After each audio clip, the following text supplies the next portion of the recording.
Hello बच्चों, साईं ज्ञान Ganga class में आपका स्वागत है। आज हम पढ़ेंगे क्लास 9th की क्षितिज बुक के अद्य खंड का पाठ साखियाँ एवं सबद। इसके कवि श्री कबीरदास जी हैं। कबीर संत प्रवृत्ति के व्यक्ति थे। कबीर ने सभी तरह के पाखंड, भेदभाव, बाह्य आडंबरों आदि का डटकर विरोध किया तथा हिंदू मुसलमानों को राम और रहीम की एकता में विश्वास रखने का संदेश दिया। जगह जगह भ्रमण कर प्रत्यक्ष ज्ञान प्राप्त करने वाले कबीर का अनुभव क्षेत्र काफी विस्तृत है। यही कारण है कि उनकी रचनाओं में अवधी, राजस्थानी, भोजपुरी, पंजाबी आदि भाषाओं के शब्दों का खुलकर प्रयोग हुआ है। चलिए अब हम साखी एवं सबद को समझते हैं। पहली साखी है, मान सरोवर सुभर जल हंसा केली कराही, मुक्ता फल मुक्ता चुके अब उड़ी अनत ना जाही। चलिए हम पहले इस साखी के कठिन शब्दों को समझ लेते हैं। पहला शब्द है मानसरोवर। इस साखी में मानसरोवर के दो अर्थ हैं। पहला है मन रूपी सरोवर तथा दूसरा है हिमालय स्थित सरोवर। दूसरा वर्ड है सुभर। सुभर मतलब अच्छी तरह भरा हुआ। तीसरा है हंसा। यहाँ हंसा शब्द के भी दो अर्थ हैं। पहला है हंस नामक पक्षी और दूसरा है आत्मा। नेक्स्ट वर्ड है आपका केली। केली मतलब खेल या क्रीड़ा। नेक्स्ट है मुक्ता फल मतलब मोती। अनत मतलब अन्यत्र, कहीं और। चलिए इस साखी के संदर्भ एवं प्रसंग को समझते हैं। संदर्भ है, प्रस्तुत साखी हमारी पाठ्य पुस्तक के साखियाँ एवं सबद पाठ के साखियाँ अंश से ली गई हैं। इसके कवि कबीरदास जी हैं। प्रसंग है, इसमें परमात्मा के मिलने पर होने वाले आनंद का वर्णन किया गया है। अब हम इस साखी के अर्थ को समझते हैं। कबीरदास जी कहते हैं कि पवित्र जल से भरे हुए मानसरोवर में हंस दिन रात विचरण करता है। जिस हंस को दिन रात मोती चुगने को मिले वह भला उस स्थान से उड़कर कहीं और क्यों जाएगा। अर्थात कहने का तात्पर्य है कि परमात्मा के मिलने पर मन रूपी सरोवर प्रेम रूपी जल से पूरी तरह भर गया है। उस सरोवर में जीव या आत्मा रूपी हंस विचरण कर रहा है। वहाँ चुगने के लिए मोक्ष रूपी मोती मिल गया है। अब वह जीव कहीं और नहीं जाना चाहता है, वह यहीं रम गया है। इस साखी में विशेष है, पहला जीवात्मा परमात्मा के मिलन का आनंद वर्णित है। दूसरा मानसरोवर मन का, हंस आत्मा का तथा जल आनंद का प्रतीक है। दूसरी साखी है, प्रेमी ढूंढत मैं फिरो, प्रेमी मिले न कोई, प्रेमी को प्रेमी मिले सब विष अमृत होई। इस साखी के कठिन शब्द हैं। सबसे पहला है प्रेमी। प्रेमी मतलब प्रेम करने वाला। यहाँ प्रेम करने वाला से तात्पर्य है ईश्वर के प्रति प्रेम। दूसरा है फिरो। फिरो मतलब घूमता हूँ। कोई मतलब हो जाता है। ठीक है। अब देखिए संदर्भ। संदर्भ जो है आपका सभी साखियों में एक जैसा चलेगा। तो चलिए हम इसके प्रसंग को देखते हैं। प्रसंग है इसका, यहाँ साधना के द्वारा ज्ञान अर्जित करने पर जोर दिया गया है।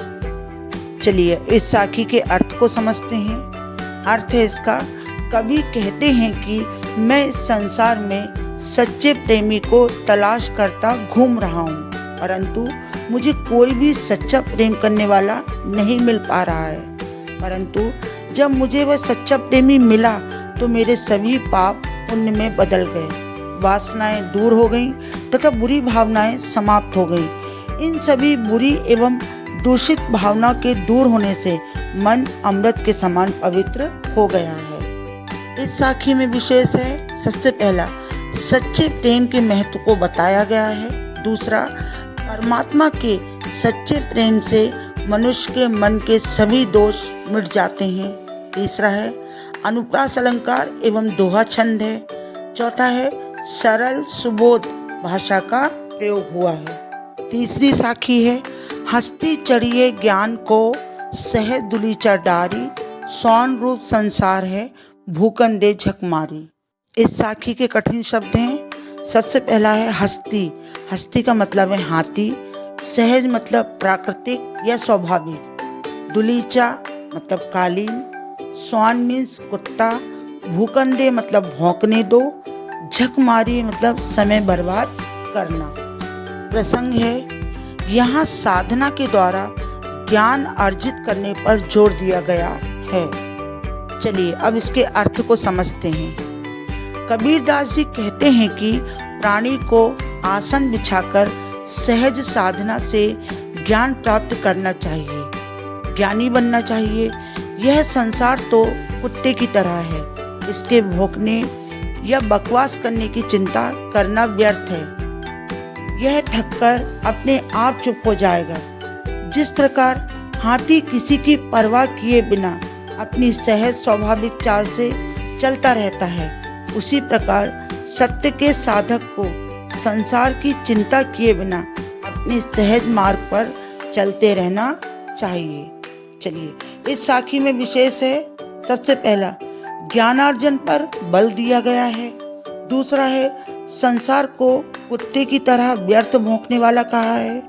तीसरा है व्यावहारिक भाषा तथा दोहा छंद है। चौथी साखी है पखा पखी के कारणे सब जग रहा भुलान, निरपक होई के हरि भजे सोई संत सुजान।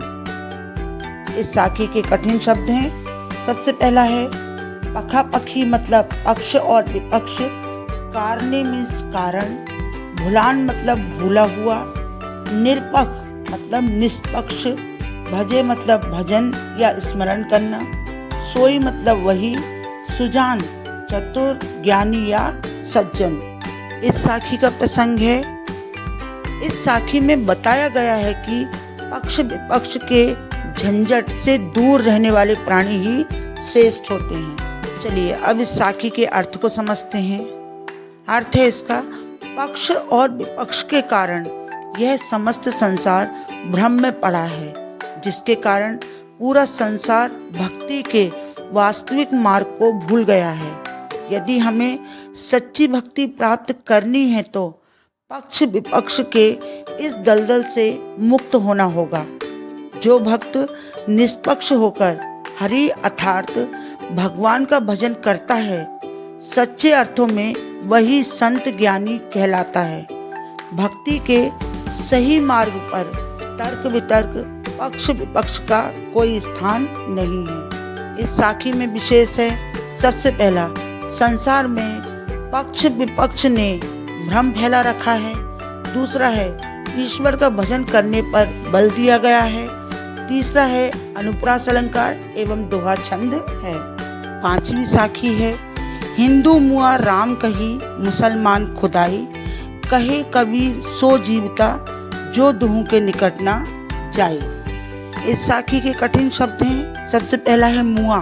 मुआ मतलब मर गया। सो जीवता मतलब वही जीता है। दुहू मतलब दोनों। निकटी मतलब पास या नजदीक। जाई मतलब जाता है। चलिए इसके प्रसंग को देखते हैं। प्रस्तुत साखी में निराकार ब्रह्म की उपासना की सीख दी है।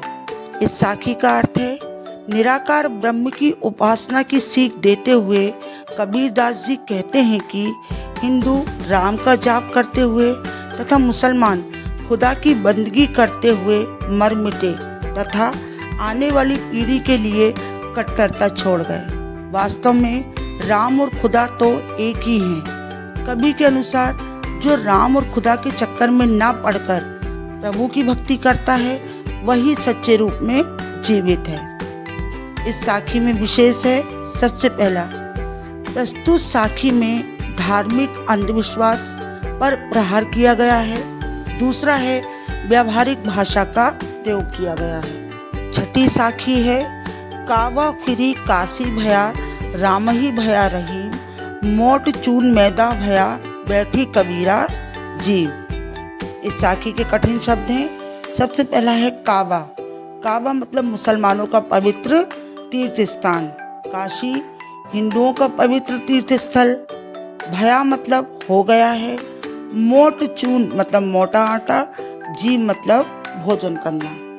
प्रसंग है, प्रस्तुत साखी में कबीरदास जी ने धार्मिक भेदभाव से ऊपर उठने की बात कही है। चलिए इसके अर्थ को समझते हैं। कबीरदास जी कहते हैं कि राम रहीम हिंदू मुसलमान के भेद से ऊपर उठ गया तो मेरे लिए काशी तथा काबा में कोई अंतर नहीं रह गया। मन की जिस कलुषता के कारण जिस मोटे आटे को अखाद्य समझ रहा था, अब वही बारीक मैदा हो गया जिसे मैं आराम से खा रहा हूँ। अर्थात मन से सांप्रदायिकता तथा भेदभाव की दुर्भावना समाप्त हो गई है। इस साखी में विशेष है, सबसे पहला, इस साखी में राम रहीम व काबा काशी को एक बताया है। दूसरा है, सांप्रदायिक एकता पर बल दिया गया है। सातवीं साखी है, ऊंचे कुल का जन्मिया जे करनी ऊंच न होई, सुबरन कलश सुरा भरा साधु निंदा सोई। इस साखी के कठिन शब्द हैं। सबसे पहला है कुल। कुल मतलब होता वंश या जाति। जन्मिया मतलब जन्म लेना। करनी मतलब काम या कर्म। सुबरन मतलब सोना या स्वर्ण। कलश मीन्स घड़ा। सुरा मीन्स शराब या मदिरा। निंदा मतलब बुराई। सोई मतलब उसका या उसकी। प्रसंग है, यहाँ पर कर्म की महिमा का बखान हुआ है। चलिए अब इसके अर्थ को समझते हैं। कभी कहते हैं कि यदि अच्छे काम नहीं करते हो तो उच्च कुल में जन्म लेने से क्या लाभ। यह तो वही स्थिति है जैसे घड़ा सोने का हो और उसके अंदर शराब भरी हो, तो इसकी तो सज्जन पुरुष बुराई ही करेंगे। आशय यह है कि ऊंचे कुल में जन्म लेना तभी सार्थक है जब उसके कर्म भी श्रेष्ठ हों।